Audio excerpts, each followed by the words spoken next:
Okay, so welcome to the next talk entitled Postage Stamp Size Micropump for both consumable and permanent applications. I'm glad to have you here for the talk. My name is Severin. I'm working for the company Bartels Mikrotechnik as a product manager for the micropumps. And yeah, first of all, I would like to give a short outline of my talk. So I will start with the first introduction, and then the main topic are the micropumps. So we will cover the functional principle, the setup of these pumps, and some of the application that we have for these pumps. Then we will look into implementing closed loop control of these pumps, where we have two different principles. The one is intrinsic flow control, the other one is adding a thermal flow sensor, and then, as obviously, I will close the presentation with a summary. So taking a short look to the company itself, Bartels Mikrotechnik was founded in 1996 by Dr. Frank Bartels. It is located in Dortmund in Germany, so that's approximately 200 kilometers north of Frankfurt. And we have two business divisions. One is called Microcomponents, where we sell standard components to our customers, so we are more like an OEM supplier. On the other hand, we have a business division called Microengineering, where we do customized development services for our customers. So looking at the division Microengineering, we are mainly focused on microfluidics. So we do, for example, continuous and discontinuous fluid delivery. We do droplet-based fluid handling. We do dosing. On the other hand, also spraying, for example, for the fragrance industry. And the whole set of active fluid systems, engineering of these, and also microhydraulics, like you, for example, find it in small robots or handling systems. So our main focus today will, of course, be rather on the component side. So in the division Microcomponents, we offer pumps, valves, and filters, and of course customized variants of those, as many of our customers are rather looking at higher quantities. So in order to integrate the product smoothly into their system, they're looking for some minor or major customizations. That's pretty normal for us. So getting into the topic micropumps, just starting with this slide. I mean, I don't know how familiar you are with the topic of micropumps. I mean, basically micropumps are just as normal pumps. I mean, they transport liquid or gases, but on the other hand, they have a very small size, they have a very miniaturized energy consumption, and they have normally low manufacturing costs, which is of course very beneficial for example, disposable applications. So taking a look to the functional principle, I'm glad that even the animation down here works. I made it rather small because normally animations tend to not work. So you can see it's a piezo membrane pump. So you can see it's actually a double actuator mechanism. So we have two pump stages behind of each other. And you see the pump cycle also statically.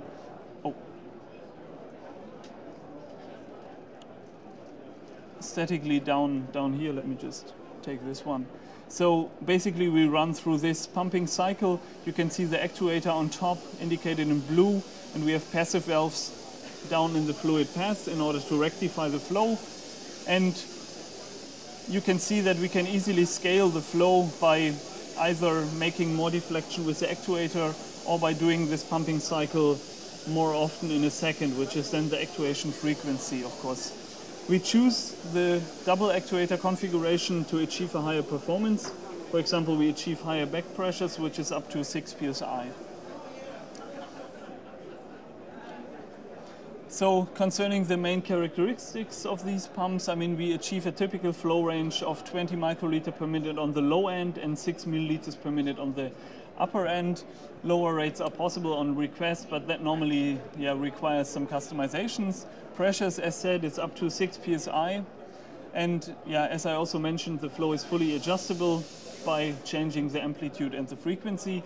We are capable of pumping gas as well as liquids and mixtures. And the size, I mean, you could see that it's really postage stamp size of 30 times 15 millimeters. I'm sorry that I don't have that in inches, but okay. So in addition, especially for portable applications, we have very low energy consumption, which is smaller than 200 milliwatts. So you can easily drive it from batteries. with just a small electronics added to it. And actually the slides are not really outdated, but we have achieved the 10,000 hours lifetime by now. So we have a running lifetime test which is still running. So also for permanent application, that's like 1.5 years of continuous use of these pumps, which is quite a high lifetime. So looking a bit more to medical requirements, as we are on MDM show, a topic is of course the material compatibility of such a pump. The advantage is that we have only one material in fluid contact, which is Solvay PPSU, which is quite known in the medical field. It's certified in accordance to ISO 10993 and also USP Class 6. Our production process, as it's fully automated, it offers full traceability and quality control, so we can also track back the components. And that's also something which is quite outstanding in the pump business. The pumps are sterilizable, which has been proven by different customers of us, so they sustain a typical autoclave cycle, and also sterilizations based on ETO and gamma are possible, which is not really the fact for a lot of other larger scale diaphragm pumps. And last but not least, as we directly went into a quantity assembly of these pumps, we have a competitive price target. So at the moment we have a manufacturing capability of 50,000 pieces per shift per year, which is, we built a larger system right now for other markets which require real large numbers, like for example consumer applications. So looking at a few applications, of course we cannot mention all of them because some of them are confidential, but I just put some real world examples on the slide. I mean, not all of them are from the medical field, but for example, starting on the left, that's rather a low quantity application, but it's with the German microscopy manufacturer Leica. It's an objective where you put water onto a biological sample, for example, to keep it wet during the observation. Then, that's maybe pretty outstanding. For example, lubrication of a chainsaw, where our pump is used in a serial product. Coming a bit more to the medical field, diagnostic instrumentation is of course a big topic. The thing that you see there is a diagnostic instrument, a glucose meter, which is manufactured by a German company. And other examples involve industrial sensors. For example, if you want to sense both gases and liquids. And last but not least, a very growing market is also biotechnology, where for example you have cell culturing devices which require the feed of small amounts of culturing fluid. And there, of course, it's also important to sterilize the whole unit. So looking at a short summary of the benefits of our pump, I mean, based on the design, you have the miniature size, you have the unique double actuator design, which is unique on our pump. And of course, due to the highly automated manufacturing, you have a traceability, you have reduced cost, and last but not least, the component is also available in quantity, because I mean, you don't want to develop a product where you have our pump designed in and then it's not available, so that's clearly a plus. And of course, it's proven in applications. The pump is or let's say this type is on the market since end of 2008. We have other pumps that are on the market since 2004, and so they are already proven in real world applications. So the pump is really well equipped for your product innovation. So now, coming to the implementation of the closed loop control, maybe in the first step you think, why would I need closed loop control? I mean, it's a nice pump, I can use it, but of course, it also has some dependency to some outside parameters. One example is, for example, back pressure, which you can see there on the left. So increasing the back pressure on the back of the pump, you will decrease the flow rate linearly until it drops to 0. If you have a constant pressure level, which is somewhere in between, that's not really a problem, because you can just adjust your driving parameters and then it's fine. But when the pressure, for example, changes, the problem is that you need to change your driving parameters interactively. So therefore, you need a closed loop control, which takes a look at your flow parameters and then readjust it automatically. So as I said, varying system conditions is of course a main motivation for this approach. On the other hand, the flow is of course stabilized, but on the other hand, that's also of major importance in many medical applications. You can also include like a monitoring or a safety feature. So for example, you can detect an empty reservoir, you can detect air bubbles in the fluid path, and you can also detect occlusions, and you can even detect if they are in front or behind the pump, because you can see if you build up a pressure in front or in the back of the pump. So to make it short, the pump basically gains intelligence by adding the closed loop control. So I mean, the principle, it's rather straightforward. On the left side you see what would happen if you don't control the pump. I mean, dependent on the driving parameters, you would just drop with increasing pressure if you drive it at this parameter set or on this. And when you have a closed loop configuration, of course, the pump is regulated, so the flow rate stays constant. And then, of course, when you go into the performance limit of the pump, it drops down. So the principle is quite simple, but of course you want to also put it very simple into your product. So basically we have two possibilities of implementing that flow control. The one, which we call Piezo sensor pump, actually uses the pump itself as a feedback signal, so you don't need an additional sensor. And the other one is called thermosensor pump, because we use a thermal flow sensor in order to measure the flow and then compensate the effects. So first, taking a look to the intrinsic control, this is really a very innovative approach, which is unique because it also uses a double actuator configuration of our pump. So basically, maybe if you're familiar a little bit with piezos, you know that it's not only used as an actuating principle, but also as a sensing principle, which is, for example, used in industrial pressure sensors quite commonly. And what we actually do is that we drive the pump in a combination of both effects. So having two actuators, which you can see here behind each other, they are coupled, of course, where they are coupled with the fluid between the actuators. And in normal pumping mode, both actuators are just applying a driving voltage, so they are just in pumping mode. But we can use the second actuator, we can switch it to a sensing mode. So actually we can generate a feedback signal from the first actuator, and with this information we can generate information about the flow conditions inside the pump. And so the real big advantage is you don't need an additional flow sensor, which will of course increase cost and increase manufacturing complexity. So looking how the system performs, if you are familiar with infusion devices, on the right side you see the typical trumpet curve, as it's typically required for infusion devices. So you can see that the accuracy, we have a total deviation of 1.5%, and then the error narrows down with the increasing observation window. So that's a performance which is quite similar to the one used now or achieved in on-the-market infusion devices. And on the left side, you just see the graph that I had before, like it is in the real system. So basically, we can address a flow range of 0.5 to 5 milliliters per minute with this principle. We are a bit limited in accuracy because the piezos are not really optimized to act as a sensor, but rather as an actuator. So the accuracy is only 10%, but that's sufficient for most applications. So coming to the thermal flow sensor, I don't know if you're familiar with this type of sensor. It's quite commonly used, for example, in automotive applications.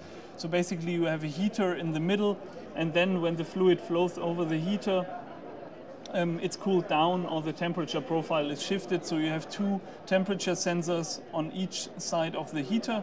So you can also measure in which direction the flow is going, and you can also measure how large the flow is. So basically, if you require higher accuracies or also flow ranges which are very much below 500 microliter, we actually recommend to use a standalone flow sensor in order to have a good dynamic behavior of the whole system.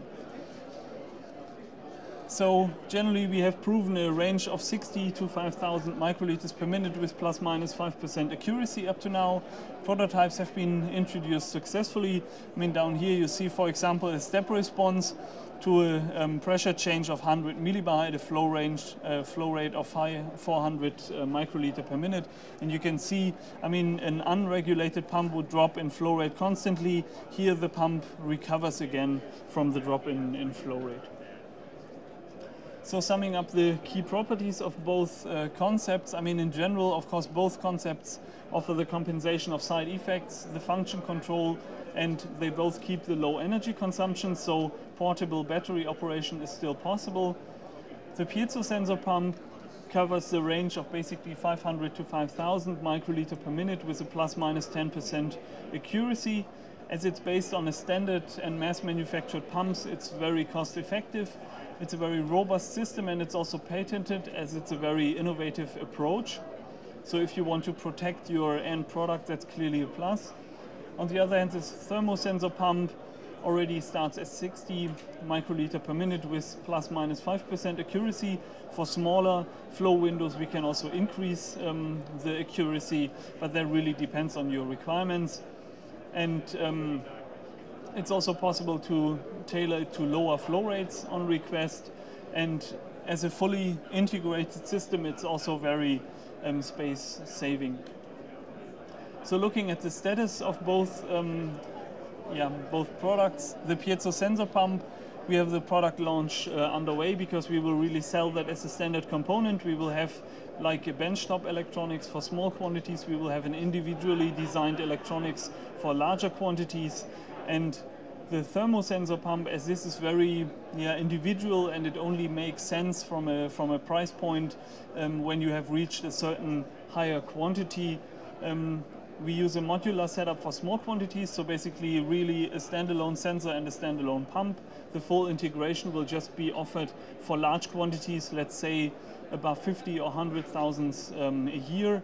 And if necessary, of course, this can also be combined with, for example, an anti-free flow device, programmable electronics or others like our customers require. Good, so summing up the talk, we've seen that Bartels micropumps have been introduced as a proven off-the-shelf component. They are used in quite a couple of different applications, which also include medical applications like diagnostic devices. The need for closed loop control was demonstrated, that you need that in some applications. And actually I've shown two different principles of this flow control. One was the intrinsic sensor function, where you have mid-accuracy. On the other hand, we can use a separate sensor approach with high accuracy. And basically the intrinsic flow control offers flow control without additional sensors in the fluid path for the first time, especially for medical applications, of course, where you want to limit the number of components which are in fluid contact. That's clearly a plus, because in this component we only have one polymer material in fluid contact. And generally as an outlook for the products, I mean, both principles are further developed, especially for the medical market, and the piezo or the intrinsic controlled pump will be available as a standard product. For the other ones, I mean, I ask for your inquiries if you are interested that we can offer a specific version of that. So if you want to visit us for more questions, we are located down the hall at booth 812. So I would be happy to see you there. Apart from that, if there are questions, I will be happy to answer them now.